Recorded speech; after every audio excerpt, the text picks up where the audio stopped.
Welcome, dear listeners, to the Speak and Flow podcast, where we help you unleash the leadership voice of you and your team to reach maximum potential. Today, we have Christine Tom, an amazing HR business strategic partner to small and large companies. She brings a wealth of expertise, over 15 years in what she does. And what I think is really powerful about what she does is she has a unique lens because she helps employees from the beginning of the stages, recruitment, all the way to development and into even exit. So welcome, Christine. Thank you so much for being here. Thanks, Melinda. I'm just excited to be having a chance to talk to you. Yes, I'm so glad. So I just did a really quick overview of what you do. I know you have a passion for it. So I'd like for you to share with our audience more about what you do and why you're passionate about it. Sure. So, my work as a HR partner actually stems from something I've experienced in my childhood. I'm a first-generation Chinese immigrant. And growing up, my parents in San Francisco actually worked in sweatshops. As you can imagine, working in sweatshops is very difficult and challenging. And at a young age, I actually had to act as an advocate for my mother to collect back wages that was owed to her. And since that moment, I later on find my path in HR and realized this is where my heart is. I want to be able to create an experience where employees have opportunities to develop and grow, and again, build their long-term work relationship in a company. So that's where I am. And as you said, I work with clients, in different sizes, whether it's a small organization with less than 50 employees, a startup, or, a global organization with 10,000 employees across the globe. I've worked in different environments, and I really enjoy that experience of consulting and learning and meeting new people, and also again, learning new technology and, understanding the different cultures and what really builds their success. So that's what the passion lies. I am so glad you're here. I don't really meet that many people that are in HR that actually has such a deep-rooted experience that stem back to your mom and helping your mom at such a young age and now bringing that forth into the world and the workplace. And so I thank you so much for being here and sharing your wisdom. All around, we're going to focus and narrow in on communications today. And so in your endeavors and how you work with companies, you've seen a lot of teams with poor communication skills. So tell us what that means. Like, what are the challenges that you see in regards to communication? I think in communications, I see the work relationships very much like a dating. Someone who's going out on their first date. There's so many unknowns. They're not really quite sure what the interests of the other persons are, what their priorities are. And the same goes for successful collaboration in a work environment. Yeah. Oftentimes, managers and teams or the employees don't know what is the expectation, what does success look like for me? And then more deeply, some of them are unclear about what their strengths are and what are their opportunities for further development. So that's where strong communication really helps to tie in all those pieces so the employee can flourish and again, tap into their success and their talent, like their strengths, and then also find those nuggets of opportunities for continued learning and growth. Right. So do you think that people don't know, I love how you're relating to dating, because in the beginning we don't know each other. And so do you think part of the challenge is that we don't know each other's communication styles, or what is it? Yes, so when we don't know each other, we often say the wrong things or stumble on words, right? We might say things that might unintentionally hurt the other person. Specifically in a work environment, what I've seen in all organizations, regardless of the size, whether it's a tech company that I work with, a tech startup that I work with, or a sales organization, the challenge is very similar. There's common friction among teams when they're working together for the first time. And there tends to be miscommunication. Right. Communication is really the gel, or what I like to think as the heart that pumps the blood into the organization, that really defines whether a company can be successful or not. And it starts with what we say, how we interact with one another, right? What we learn from each other. So when you talk about communication, it is the first ingredient to success, is using our voice, our words to build connections and trust and Yeah. that rapport, getting to know our teammates, understanding, what's important to them. What are the daily pain points? For example, for me as an HR partner, Right. when I'm learning about my customers or the leaders that I support, one of the key things I do is I meet with them and sit with them to understand, who they are, what's important to the organization, what are they trying to achieve? Right. And more importantly, what's also keeping them up at night? Right. Right. What's the daily work look like? What are some things that really bring them joy? Right. Things that might be really stressful and challenging. And then also ask, what can I do? How can I support them? And sometimes it's being able to provide, for me as a partner, provide some visibility into some of the unspoken things that I observe. Right. Communication is not just the verbal that we talk, the words we use, but it's our behavior, our non-spoken, yeah. So what do you think are the like, how does that impact the team when we don't go into asking the right questions, like you're saying, like and then we end up in these communication frustrations? Like, what is the impact? I think I can maybe, if I could, Melinda, share a story. Yes. That really illustrates this. Okay. So recently I have a director of engineering who came to me and he was extremely frustrated.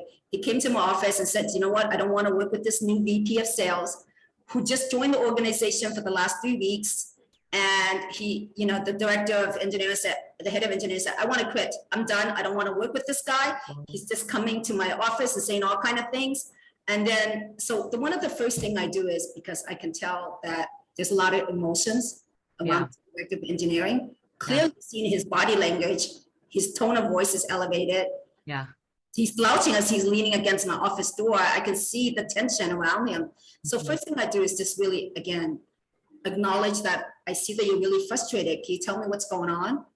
Asking questions, but also first listening to him, just kind of like be able to have that space to vent and share what's going on in his mind, because I know this director of engineering to be very passionate about his work and very dedicated to his team and to the organization. They're working on a new product launch, first ever product in the marketplace. So they're disrupting the place, and there's no industry standard for what they're doing. So leading a product technology, building one, it's high stress. They're moving at lightning speed. So I know that his work and the work of his engineers are very, they're very tasked and very stretched and very burnt out. So for him to come with this kind of, feelings, I wanted to just understand. Right. It's causing this tension. Okay. Listening, giving him that space to vent. Yeah. Asking questions like, where's this coming from? Which part of the interaction? And then in our conversation, what I learned is that there's a communication breakdown. Meaning that the VP of sales, who's only joined the organization for the last 3 weeks, in each encounter that he's had with this head of engineering, each encounter, he has started the conversation with, I don't like what your TL team is doing. They're missing the mark with the customers. Wow. This is in communication in leadership meetings. This happens in all hands meetings. It happens on the team Slack channel with other people on the communication group. So, I would want to quit too. Oh my goodness. Okay. Yeah. A very, very heavy, right? Yeah. Very heavy encounter. And I can understand why this head of engineering, he's very frustrated because, again, like I said, he has a very lean team that works around different time zones. They're working at the top of the clock. They have limited resources, and they're building a technology, a product that's never been done. So certainly there's a lot of innovations, a lot of mistakes. And I think that was the breakdown. What I identified, the key breakdown in the communication is possibly the fact that it's not, failure is not acknowledged as a learning experience, as a learning opportunity, particularly when you're endeavoring on a new technology, new innovation, right? We need to understand and accept that mistakes are part of the course of success. Right. And being able to document those lessons learned, being able to invite a dialogue of, let's talk about, what our different perceptions are. And that's actually where after listening to the head of the engineering, that's when I started talking to him about, perhaps if I can offer some counsel, let's talk about how we can set up some meetings. I encourage him to set up some meetings, one-on-one meetings with this VP, and to really be able to have a dialogue, follow a dialogue where they talk about what's the expectation. Mhm. There's also communication or lack of communication about alignment and what the expectation is from the engineering and the sales team. So Mhm. that's an opportunity and clear, again, this is very common in whether it's new people that's joined or when you work, when a team member's working with a different business unit, that forming and norming period time is a time for really for people to invest in learning about each other's styles, work styles, communication styles, ways they prefer to deal with escalation or constructive feedback. Certainly open, in an open all hands forum, a team Slack is not the way to communicate. When you have some disagreement or different perspectives, that's really when a one-on-one dialogue would be really helpful. And that's what I share with the head of engineering. I said, initiate these one-on-one meetings, schedule that, have a dialogue about, first of all, get to know the new VP because he is new. You both don't know each other. 3 weeks, he hasn't had the time to be able to really sit down with the head of engineering and really understand what his team goals are, what the deliverables have been, and what are some of the challenges they face and encounter, right? And how partnering with the sales team can really help drive and execute more successfully, right? It is a partnership. There's one common goal is to accomplish and build this product for the customers, right? And have it be successful. Again, there's so many different layers of communication that was missed. That was a missed opportunity in this scenario. Right. And being able to have that conversation, spend time. I've also encouraged them to spend time talking, not just about work, but maybe like meeting outside of work, having a lunch break, just connecting with each other on a personal level, getting to know each other so that you can really understand. Perhaps it's a misunderstanding, right? Perhaps the intention of the communication, the way it's perceived is not the way it was meant, right? Maybe what's perceived as abrasive comments in an open forum, it's really the way of maybe the sales VP just expressing his fears about the direction the product is taking, right? Maybe there's some questions about the specification. Maybe he's trying to make sure that the engineers are not going down, a wrong path so that they can, again, save time and resources. So it's connecting with another person to really spend time and understanding what is the communication gap. Right. It's really important. Right. I mean, that's such a wonderful example and of showcasing all the different layers of how communication can impact a team. Beginning with like the poor communication that happened at the onset when the sales director came to the director of engineer, well, in the engineering department, not knowing. So he's saying that the product is not what the clients want, and just really giving some feedback in a way that people, I think when you're giving poor feedback and feedback that is telling someone that is not aligned or there's gaps, like we have to be very careful, because the impact was then he ended up wanting to leave the company. It sounds like he was a really good employee, dedicated his time, his team, and now suddenly because of that feedback, he wants to quit. Like that is serious, right? He's so angry, so frustrated that all of the work that he did almost led him to quit. Had he not talked to you, had you been that voice, you were there to soothe him, to listen, to allow him to vent out his frustrations. And it sounds like you did a great job, because then he was able to at least get to the place where he was able to want to have further discussion. Sometimes people don't even want to have further discussion with the person that was yelling or being dismissive to me, right? Or so the employee and the engineer. And so it's great that you're able to be there for him. And then provide some wonderful feedback on what is good communication. Like you mentioned, I know that the forming, and then norming. So if for those of you that don't know, there's a really wonderful, fabulous model, Tucker's 4 stages of team development. Yeah. So it's the forming in the beginning, storming, and then norming, and then performing. So when you're in a team, and what this is helpful for is to know that it's actually quite normal in the beginning. When you're forming, there's storming. And so what Christine is saying is that in the storming, it's normal because everybody's trying to figure it out. This new person is coming, he's trying to figure it out. And at the time, that is when most teams make or break. right? There's a time when people, because they don't understand each other, because there's a lot of conflict and people are trying to say things, there's a lot of emotion and people are trying to be heard and some people don't know where they fit in. It's so confusing. That's when teams break. And so that's what you're saying, like have a lot of resources, tools, support in that area. And that's what it sounds like you did for them. You're absolutely spot on, Melinda. I mean, that is very common, the storming. Yeah. The fact that, like you said, the head of engineering, for him to have this open communication, the fact that he's stepping to my office and talking about it, Yeah. that is actually a reflection of his dedication. Because just, Right. some other employees, they would just exit without even saying anything, right? Yeah.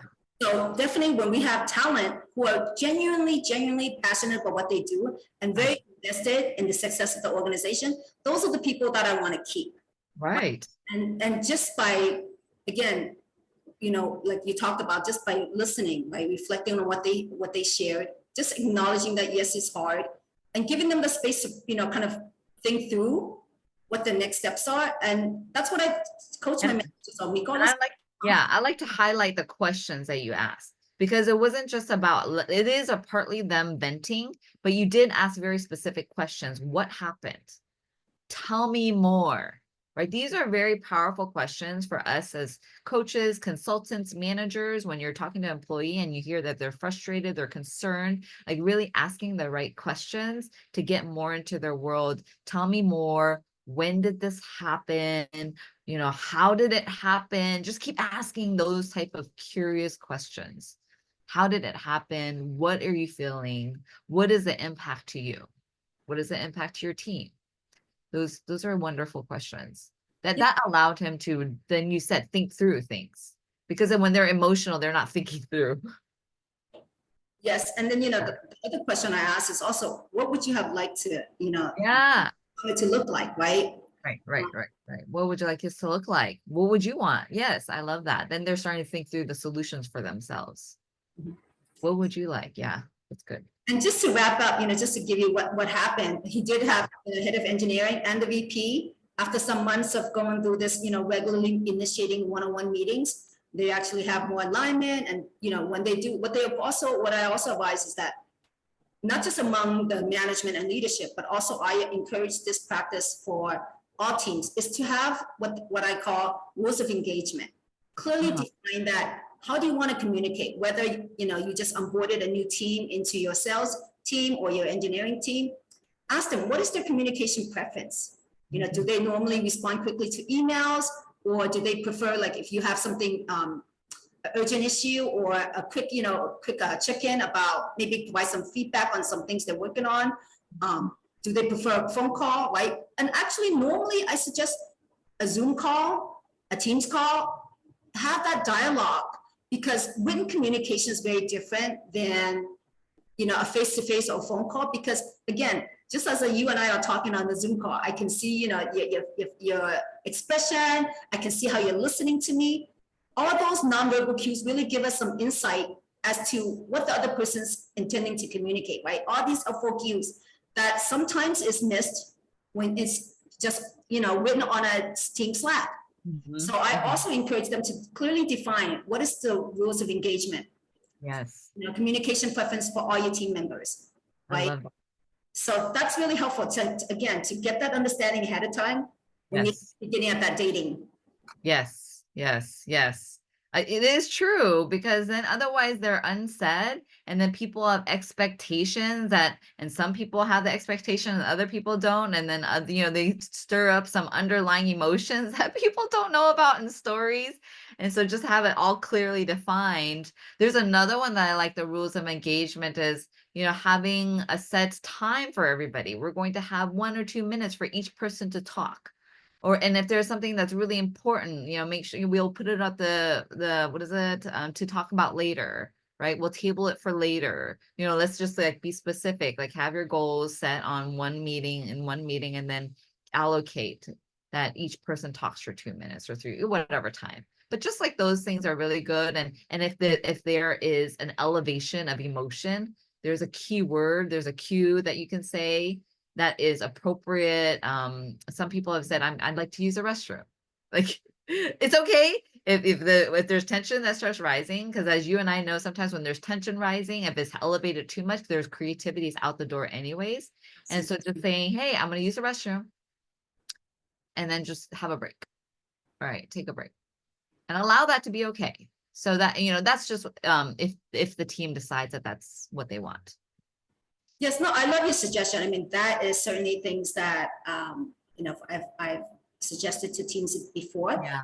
In addition to that, another option is that, I know that in working with some teams, there are people that are really quiet, Right. more comfortable, just kind of doing their work on the back end, but not really voicing their thoughts in a group meeting. Right. So what I do for example, when I'm leading a program and I'm working with engineers, a product manager, or someone in marketing, is just in marketing, sometimes, someone in finance that's on my team, on my project team, might be really quiet, but have a lot of data, have a lot of things to share. So what I do is I invite them. I say, oh, what are your thoughts? I know that you shared this data, these reports, these are the discussion. I kind of slowly, respectfully draw them out, because they have a lot of insights that's not shared in this discussion, and it's really valuable. I want to be able to give them that open space, but also part of that is also, before I even start talking about work, I actually take 5 minutes at the beginning of all my meetings with the new teams I work with, just to have like icebreaker. Right. And that's when I use like what you just described, like that 2 minute, round table. Let's just check in with everyone. How's your week going? I'll choose a random topic like, hey, what made you smile today? Yeah. The shares. And that's just, again, communication is about building relationships, right? And having a successful work partnership, that's essential to everything we do. So for me, it's always using communication to build connections. And then we can actually start focusing on building success as teams. I love that. You have such wonderful strategies for leaders. I liked how you said, if I'm a leader and I see people that are in the background and not contributing, you'll gently guide them to encourage them, because you know that they have a lot of insight. Most of them are observing, but they're picking up on things that we may miss. So to have the knowledge and awareness to draw them out, so they have the voice and opportunity to speak. And then also, like you mentioned, also using communication as a vehicle, not just to voice our opinion, but to build connection. That's the first step. The first key ingredient to any team is that connection, meaningful relationships, which then therefore equals success. Thank you so much. And can I ask, Christine, before we take off, I mean, we have so much value here and it's been so fun. But can I ask you, like I ask all my guests, what is your one leadership golden takeaway that you'd like the audience to remember? Yes, what I would say, the one golden takeaway, leadership takeaway, is spend time, be patient, and invest time in learning about the other individual, what's important to them, what are their strengths, what are their pain points, and also be a model of practicing transparent communication and sharing about your mistakes and your learning opportunities. Again, mistakes are a path to success. So I encourage this at all levels of the organization, right? Starting with the C-suites to every individual, because again, all teams need to understand and acknowledge that mistakes are part of the learning process, right? We constantly, anyway, we are in an environment where technology is moving at rapid speed. There's so many changes, and really take time to also celebrate and acknowledge the team's milestones, small or big. Let's just take the time to really celebrate and show that we really care about the individual's efforts and contributions, right? And again, like I said, biggest thing is share that we're all human. Mistakes are common path to success. Right. Oh my goodness. Christine, can I be on your team? I'm going to go with you all the way, whatever you're doing. We got partners right here. I love it. Well, and if you are a leader of a company and an owner, and you would love Christine's support, we're gonna put how do they contact you? Sure, they can find me on LinkedIn. Okay.